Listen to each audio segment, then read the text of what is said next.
thank you very much. It's definitely an honor to receive this award, and it's a particular honor because, as they've mentioned, I'm not an immigration reporter. I'm a GA, investigative and enterprise reporter. So, and my background is had been in large public-private development projects, a lot of investigative work with that and the real estate market before I came to the Daily. So it's a particular honor for my work to be recognized by a major immigration organization. And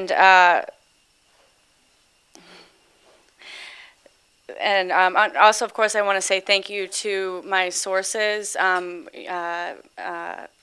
Christina Poulos, my whistleblower, was mentioned as one of those sources, and it did take a lot of courage for her to come forward, but I also had dozens of other internal USCIS sources that also put a lot on the line, and were also, very concerned about providing me information about, potentially being discovered and losing their jobs in a tough economy, but still felt so strongly about the stories that they wanted to come out, that they did put a lot on the line to have phone conversations with me, to meet me in some cases, to send me over email or sometimes by snail mail and internal documents. I think through my reporting on this issue, I probably amassed internal documents, a stack of it about this high. So it was. I'm not allowed to share them, but no, but it was definitely an incredible experience, and obviously also I want to thank my editors too for giving me the time and the support that was necessary to do the reporting on this story. I know Mark wanted me to talk a little bit about new media and the Daily, and I think that one thing that is special about the Daily is, even though we have a small staff that is attempting to cover the entire nation and competing against media outlets that have hundreds of reporters trying to cover the same stories that we are, we definitely have a strategy of, instead of mostly dedicating staff or reporters to, a high quota of aggregation stories. They realize that the enterprise and the investigative stories are the ones that are going to allow us to sort of break through the national noise and get notice and, sort of, be the, catalyst for reactions, hopefully, positive. And so a lot of our reporters and producers are dedicated to enterprise and investigative reporting, for that reason. And I think that they've definitely seen the payoff in that, and because of the payoff that we've had, they've even increased the amount of reporters that they're dedicated to enterprise reporting. And in the case of this series, it became the topic of a congressional hearing. And the USCIS director Alejandro Mayorkas was forced to answer in the hearing to some of the issues that were raised in these stories. And also, I know from my dozens of internal USCIS sources that it was created huge waves within the agency, and you could just tell, I guess, with some of the rhetoric that came out after that the issues were taken into consideration. We've had other stories that have had a big impact as well, and so I think that that's a good lesson for new media that's definitely proliferating now, is that the enterprise and the investigative reporting, even though it costs money and it takes time, it's definitely worthwhile. And I'm very fortunate to be at a place that recognizes that, and also is willing to let me travel for the story. I took several trips, and it definitely was a expense for them, so I appreciate it. So like on the Rubber Stamp series, like many of my better stories, it was just something that I kind of stumbled upon. I was actually reporting on something completely different and unrelated, and happened upon a very disgruntled USCIS employee, and that sort of started the chain of events that led to the series. And as I said, I found myself with stacks of internal documents and emails.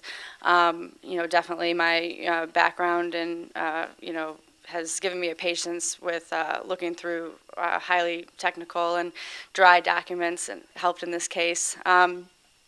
But one important thing that I want to note is that as a publication, and with my editors, we made a conscious decision to focus on the integrity of the USCIS system, or the integrity of the vetting process. And if you look through the stories, you'll see that we didn't really wade into the issue of how many immigrants should be allowed to come into the country, or the impact that they have on things like employment and communities.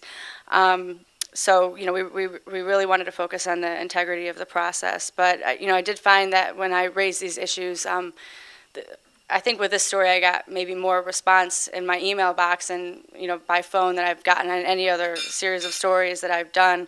But one thing that was interesting to me was that I found that people on both sides of the sort of immigration debate, took this issue of security as something that is more hand in hand with the anti-immigration stance, which I found quite surprising because I consider it two completely separate and distinct issues. I think, using the example of New York City, 37% of the population of the city that I live in is foreign-born, but the city was attacked by people who had legal visas. So, there's a difference between, quantity of immigrants and the actual integrity of the system. And, I guess one example with that, this wasn't actually in my story, it's something that I'm interested in, though. A high-ranking internal USCIS employee had talked about transformation, which is the, very delayed and over-budget effort to digitize the petition process and to integrate the security checks. One thing that came out in my reporting was that officers often don't have enough time to do the myriad of security checks that they're supposed to do for a typical petition, and they can't even check all the aliases. So this system is supposed to sort of streamline that process and make it possible for them to do those security checks. And the Obama administration realizes that an amnesty measure would be impossible actually without the transformation system, because it's just not possible to process all of the petitions that would come in once an amnesty measure was, if it were approved, was approved. So that's an example of a system that would actually improve the vetting process and the efficiency of immigration petitions. So it's something that's, I think, important to both sides. Just as I said, an example of how this issue is sort of separate from the other policy considerations. So I'll talk a little bit about the story, a couple of the things that I found, and then open it up to questions. Although a lot of the stuff was already mentioned, but the first big document that I reported on was an unreleased Office of Inspector General report that detailed the intense production pressure that immigration service officers feel that they're under in order to approve visa petitions as quickly as possible. A quarter of the officers surveyed said that they felt they were pressured to approve questionable petitions, sometimes against their will, and another portion said that they had concerns that they were evaluated unfairly if they were too focused on fraud. That petitions were reassigned to officers who were, more willing to just sort of give it the rubber stamp, which is against policy, and that, some of the officers that I spoke to felt that they were reassigned or demoted to less complicated cases if they were too security focused on, or too fraud focused, particularly on the business-based visas. This is actually a problem that had been, that the report identified as dating back to the 1980s, although certainly there was a lot of, what I found, there was a lot of internal strife with the new administration, which was sort of urging a more open-handed interpretation of the immigration laws that are in place. And, part of the reason, of course, is because it would be impossible with the current situation in Congress to pass any sort of meaningful immigration legislation anyway, but as a way around that, had been urging for just a more open-handed interpretation. And I think that internal strife is what led to a lot of these leaks, like the prosecutorial discretion memo and the leaks that I had detailed in my story. But I also found that the pressure to approve applications, boiled down to even the management level, separate from the administration level. After publication of the story, I received in the mail a flyer from the California Service Center, which approves about a quarter of the nation's immigration applications. And it was a flyer for an annual morale building day. So this happens every year, where there's one day where the team that's able to process the most immigration applications actually gets prizes. And yeah, I thought that was quite shocking, actually. And the problem with that is that there's actually once a application is, or a petition rather, is approved, it just sort of, goes, straight through. There's no additional steps. So if you approve, you can process applications or petitions really quickly. But if you deny, there's several steps that it has to go through. So it really sort of slows down the whole production. So you can see that there's a great incentive to approve petitions and a huge disincentive to disapprove petitions. And, I think that yeah, and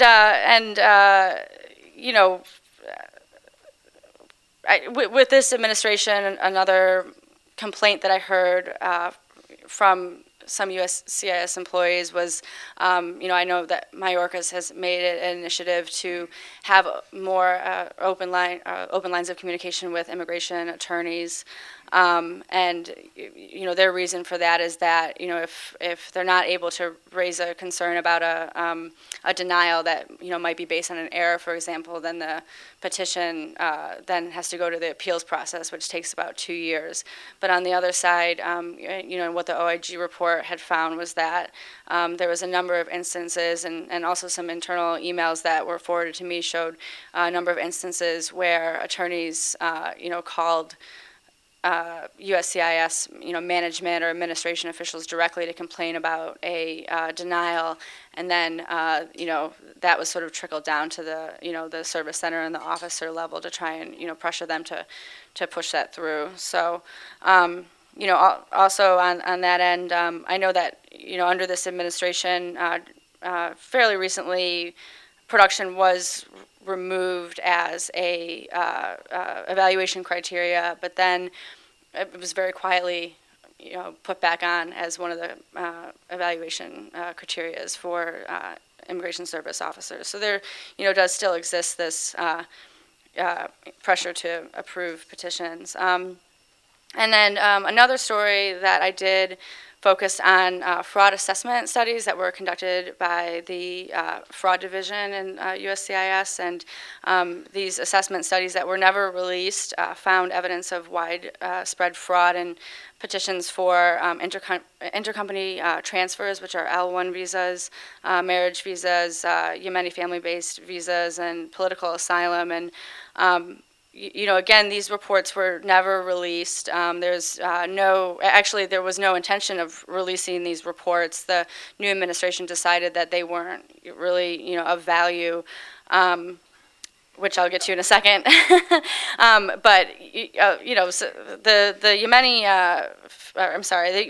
the Yemeni family-based visa fraud assessment found about 50% rate of fraud. And the L1 visa fraud assessment found a 1/3 rate of fraud, so a pretty high fraud rate.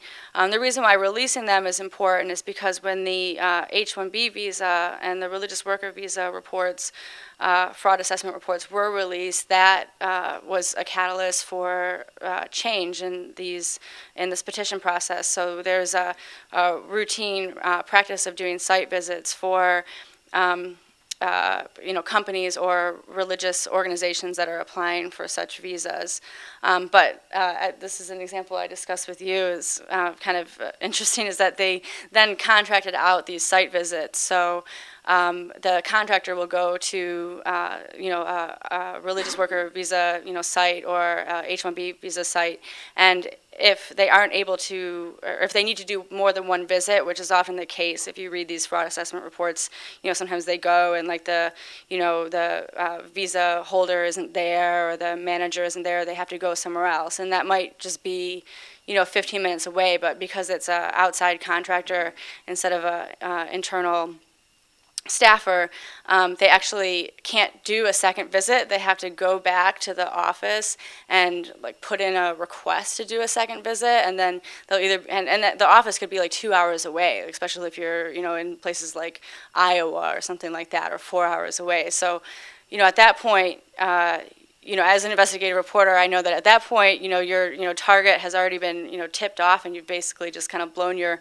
investigation. But so it's just a really, inefficient, system. But at least the site visits exist, and that's only because the H-1B and the R visa reports were released, and as I said, these L1 visa, family-based visa, marriage visa, and asylum reports were not released, so there's little or nothing that's being done about the findings.